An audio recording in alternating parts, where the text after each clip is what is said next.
好，今天我們要來特別關心到軍武面，殲20A 現在正式的亮相，亮出它的肌肉哦。那麼中國大陸的空優進入了體系化戰爭的時代，今天我們會做一次比較深入的分析。先來看到它在2011年首飛到現在，其實已經正式滿了15年。那央視也特別做了一個報道說呢，我們來看到是中航工業成飛罕見的公開它的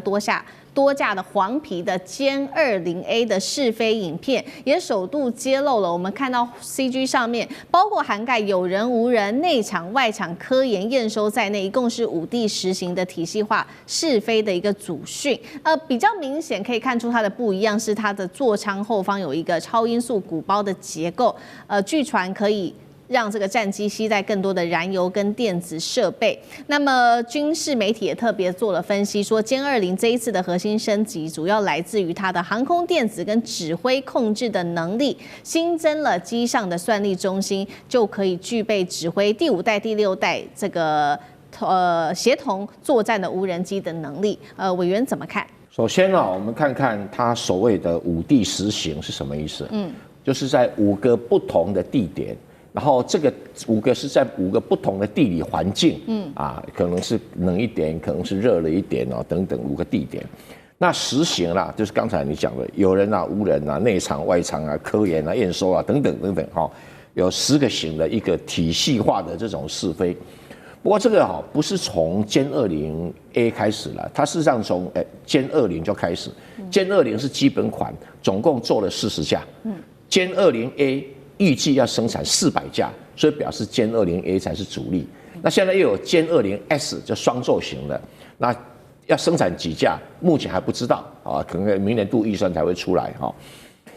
那這一個殲20這樣的一個體系化這個不叫做什麼10種不同的派生型號了因為殲20本身基本款的只有40架，大家頂多訓練用的了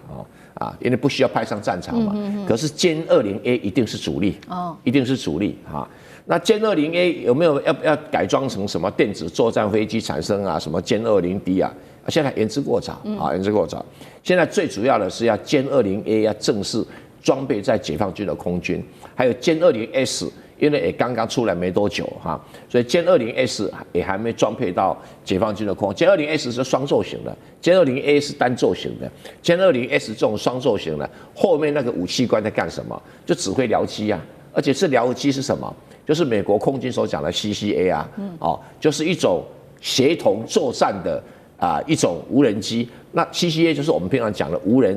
人的戰鬥機的僚機用的僚機用。所以這個整體來講殲20就是一個確定已經進入可以裝備到戰場上、裝備到軍隊裡面來使用的這個可以說是第5代戰機裡面繼這個美國之後最成功的一個布局。因為俄羅斯也有第五代戰機，也有逆中戰機可是它始終到底裝備了多少，沒有人看得出來它生產的架數沒有到上百架，因為你一個機型沒有幾百架的話，你不可能形成一個大型的作戰部隊嘛。好，所以剛剛也有講到說，它裡面比較特別的一些特徵，包括它有這個超音速的鼓包跟它的航電升級。馬老師有怎麼看？我想這個每一台戰機在發展，因為它首飛是2011年，然後16年就開始服役，到現在應該是已經10年了。這10年裡面會有很多的改進。那當然，電戰系統會不斷的增進，包含這一次它的這一代，就是它在這個雷達抗干擾，還有紅外線追蹤等等，它有很大的提升。但是我覺得，基礎來講，它的戰力提升還是回歸到妥善率的問題。然後它能不能夠成熟的批次量產？因為現在看起來它服役將近300架，未來在2030要擴充到700到800架，就是大概 double 的數量。那現在它的製程非常的成熟就是特別是它的發動機 WS-15，它已經非常完善的。那這個完善的機隊跟比較單一化的這種大型軍隊，對他來講，在實際上的運用會比較容易。那它的後勤補給、照顧跟所有的維修妥善率都會跟着提升。而這樣的妥善率提升，事實上是一台有作戰能力的戰機非常重要的特徵。就是電戰系統本來就會增加，但是它基礎的這些機械系統、推進系統要能夠穩定的運作，我覺得是大概是它這一波，我認為在未來會有戰力非常重要的關鍵。好，剛刚我們看到的就是航空，我們現在看到的是海面。另外一方面是中國的北方工業公司在最近一個防務展上面，我們看到他說呢，首次在中國的境外公開展示全新的这個是瑞沙10的武裝無人水面艇。基本的小檔案我們看一下 CG 哦，包括它的這個全長12公尺，排水量10噸，採用的是複合材料的船體，跟最大航速超過40節，作戰半徑200海里。現在說呢，這個火力配置是已經可以直接上戰場等級的了嗎？因為它呢的艦首配備了12.7毫米的遙控武器站，那麼後方還有這個雙停機坪等等，可以同時搭載無人的旋翼機。呂艦長怎麼看？其實啊，我們看到中國大陸有很多的裝備啊，出現在各種不同的防衛展上面。這一次是出現在杜哈國際海事防務展，但是這一些裝備多半都是外銷型的，就是它並不代表解放軍未來一定走這條路，但是它其實也就是一個暗示。為什麼說呢？因為我們以前比較少看到解放軍發展這麼小，也就是它只有排水量只有10噸的裝備。那但是呢，它這上面雖然是有2個停機坪，可是它的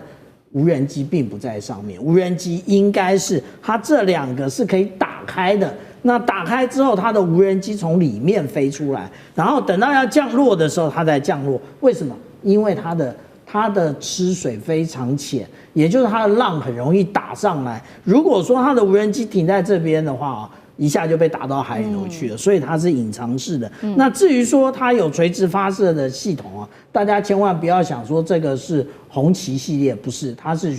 巡飛彈，或者是有另外一種翻譯叫做游蕩炸彈的這一種。也就是無人攻擊的載具，它是在這個位置上面。這個其實也就是從俄烏戰場、烏克蘭的發展上面得到的一種新的一個概念哦。那另外，其實我們真正要看的，解放軍它的發展到底是怎麼樣？也就是我們看的這個是東部戰區釋出來的影片，也就是它不是外銷型的。那這個是虎鯨號的無人艦艇，在前年的這個珠海航展，我有親自去看過這艘船。它這上面黃色的是偵搜系統，紅色的是雷射武器，那這個白色的其實因為它後面還可以載這個無人直升機，也就是它的太康系統。那我們來看他們的暗示是什麼？它的暗示也就是它其實是會在055萬噸驅逐艦的最前端，作為一種哨戒之用。那另外，既然講到無人載具的話，那在空中、在水下其實都有。所以我們看到未來的戰爭，為什麼我們講到的是一體化，我們講到的是體系化？因為未來最重要的是我如何的目獲，那目獲最好是我在對手之前目獲。那這樣的話，戰場迷霧就陷在對手這邊，因為我對於對手非常的了解，也可以全班的掌握。而且現在所謂的馬賽克戰，也就是我既是偵搜也是打擊，那也就是所有的裝備不只是無人機啊，所謂的察打一體，絕對不是只是如此。所以我們這樣子來看呢，現在我們台灣也同時的在發展這個無人載具啊，我們不要一次買太多啊。為什麼？因為這一種無人載具它的進化非常快，那我們現在一次買那麼多，也就是我們未來是不是我們要提升它的性能的時候，我們要換代的時候又受到限制的。那其實我剛剛講的也就是未來的航空母艦打擊群，它的最外面也就是我框的這4個紅的地方，也就是它的虎鯨號會在這個位置上面。不過我們再看最新的076 2栖攻擊艦的時候，我們看到另外一件事情，大家都很注意它的這個甲板啊什麼。我們看到旁邊啊，其實旁邊才是重點。旁邊這個是什麼？旁邊這個也就是水下無人載具，所以我們要認定076，它本身可能就是水下無人載具的一個母艦。為什麼？因為這種大型的水下無人載具，它可以放在它的屋艙裡面，然後它可以泛水，然後讓這一些無人載具游出來。